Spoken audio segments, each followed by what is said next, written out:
بسم اللہ الرحمن الرحیم۔ شروع کرتا ہوں اللہ کے نام سے جو بڑا مہربان اور نہایت رحم والا ہے۔ صلاح الدین ایوبی بڑے بہادر اور فیاض تھے۔ لڑائیوں میں انہوں نے مسیحیوں کے ساتھ اتنا اچھا سلوک کیا کہ مسیحی آج بھی ان کی عزت کرتے ہیں۔ ان کو جہاد کا اتنا شوق تھا کہ ایک مرتبہ ان کے نچلے دڑ میں پھوڑے ہو گئے۔ ان کی وجہ سے وہ بیٹھ کر کھانا نہیں کھا سکتے تھے، لیکن اس حالت میں بھی جہاد کی سرگرمی میں فرق نہ آیا۔ صبح سے ظہر تک اور عصر سے مغرب تک برابر گھوڑے کی پیٹھ پر رہتے۔ ان کو خود تعجب ہوتا تھا اور کہا کرتے تھے کہ جب تک گھوڑے کی پیٹھ پر رہتا ہوں ساری تکلیف جاتی رہتی ہے، اور اس سے اترتے ہی پھر سے تکلیف شروع ہو جاتی ہے۔ مسیحیوں سے صلح ہو جانے کے بعد صلاح الدین ایوبی نے مسیحیوں کو بیت المقدس کی زیارت کی اجازت دے دی۔ اجازت ملنے پر یورپ کے زائرین جو برسوں سے انتظار کر رہے تھے، اس کثرت سے ٹوٹ پڑے کہ شاہ رچرڈ کے لیے انتظام قائم رکھنا مشکل ہو گیا، اور اس نے سلطان سے کہا کہ وہ اس کی تحریر اور اجازت نامے کے بغیر کسی کو بیت المقدس میں داخل نہ ہونے دے۔ سلطان نے جواب دیا، زائرین بڑی بڑی مسافتیں طے کر کے زیارت کی شوق میں آتی ہیں، ان کو روکنا مناسب نہیں۔ سلطان نے نہ صرف یہ کہ ان زائرین کو ہر قسم کی آزادی دی، بلکہ اپنی جانب سے لاکھوں زائرین کی راحت، آسائش اور دعوت کا اہتمام بھی کیا۔ صلاح الدین ایوبی کا غیر مسلموں سے سلوک آئین اسلامی تعلیمات کے مطابق تھا، اور یہ اس کا ثبوت ہے کہ اسلامی حکومت میں غیر مسلموں کے حقوق بھی اس طرح محفوظ ہوئے ہیں جس طرح مسلمانوں کے۔ نور الدین کی طرح صلاح الدین ایوبی کی زندگی بھی بڑی سادہ تھی۔ ریشمی کپڑے کبھی استعمال نہیں کیے، اور رہنے کے لیے محل کی جگہ معمولی سا مکان ہوتا تھا۔ سلطان ایک سچے اور پکے مسلمان تھے۔ صلاح الدین ایوبی ایک ممتاز مسلم رہنما اور فوجی حکمت عملی ساز تھے۔ وہ 1137 میں موجودہ عراق کے شہر تکریت میں ایک کرد خاندان میں پیدا ہوئے، جس کی فوجی خدمات کی ایک طویل تاریخ تھی۔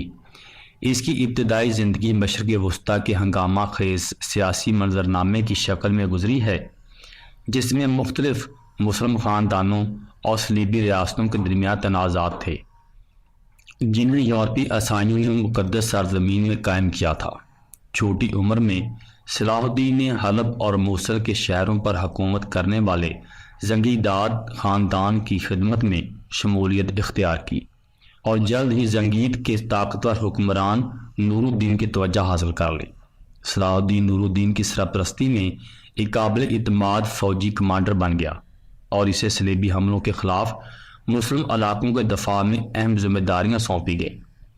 نور الدین کی وفات کے بعد 1171 میں صلاح الدین نے اپنی سلطنت قائم کی اور خود کو مصر کا حکمران قرار دے کر ایوبی خاندان کی بنیاد رکھی۔ مصر، شام اور لیونٹ کے زیادہ تر حصے پر اس کی حکمرانی نے اسے اہم فوجی اور اقتصادی وسائل فراہم کیے، جس سے وہ ایک مضبوط فوجی قوت تشکیل دینے میں کامیاب ہو گیا۔ صلاح الدین کی سب سے اہم اور پائیدار کامیابی 1187 میں اس وقت ہوئی جب اس نے کامیابی کے ساتھ یروشلم کو صلیبیوں سے دوبارہ حاصل کیا۔ یروشلم کی صلیبی بادشاہت 1099 میں پہلی صلیبی جنگ کے بعد قائم ہوئی تھی، اور یروشلم پر قبضہ مسلمانوں کے لیے مقدس شہر پر دوبارہ کنٹرول حاصل کرنے کے لیے ایک گہرا علامتی مقصد بن گیا۔ صلاح الدین کے یروشلم پر دوبارہ قبضے نے پوری عیسائی دنیا میں صدمے کی لہر پیدا کر دی، جسے تیسری صلیبی جنگ کا آغاز ہوا، جسے بادشاہوں کی صلیبی جنگ بھی کہا جاتا ہے۔ یورپی رہنما جیسے انگلینڈ کے Richard the Lionheart, France کے فلپ دوم اور مقدس روم سلطنت کے شہنشاہ فریڈرک اوون نے کھوئے ہوئے علاقوں کو دوبارہ حاصل کرنے کی کوشش میں اس صلیبی جنگ کی قیادت کی۔ تیسری صلیبی جنگ نے قابل ذکر فوجی کارنامے اور سفارتی ہتھ کنڈے دیکھے۔ 1192 میں صلاح الدین ایوبی اور رچرڈ ڈی لائن ہارٹ کے درمیان ایک جنگ بندی کی طے پائی گئی، جس سے عیسائی زائرین کو یروشلم تک رسائی کی اجازت دی گئی، جبکہ وہ شہر کو مسلمانوں کے زیر کنٹرول چھوڑ کر چلے گئے۔ اپنے پورے دور حکومت میں صلاح الدین نے فوجی قابلیت، مدبرانہ مہارت اور مذہبی تقوی کا ایک شاندار امتزاج دکھایا۔ وہ اسلامی قوانین کی سختی سے پابندی، غریبوں اور علماء سے اپنی سخاوت، فنون اور فن تعمیر کی سرپرستی کے لیے جانے جاتے تھے۔ صلاح الدین کی وراثت ان کی اپنی زندگی سے آگے بڑھی۔ وہ صلیبی جارحیت کے خلاف اسلامی اتحاد اور مزاحمت کی علامت بن گئے۔ ایک منصفانہ اور عظیم حکمران کے طور پر ان کی شہرت حتیٰ کہ اپنے مخالفین کے لیے بھی مسلمانوں اور عیسائیوں دونوں کی طرف سے ان کی عزت اور تعریف ہوئی۔ اس کے شاطرانہ طرز عمل اور حکمرانی کے اصولوں نے صلیبی جنگوں کے تاریخی تاثر مسلم اور عیسائی دنیا کے درمیان تعامل پر دیر پا اثر چھوڑا۔ صلاح الدین ایوبی اس جہان فانی سے 4 مارچ 1993 کو رخصت ہوئے۔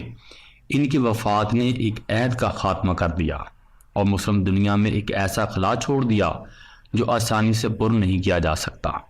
آج صلاح الدین ایوبی کو نہ صرف مشرق وسطیٰ کی تاریخ میں بلکہ عالمی تاریخ کے وسیع تر تاریخوں میں بھی ایک بہادر اور مشہور شخصیت کے طور پر یاد کیا جاتا ہے۔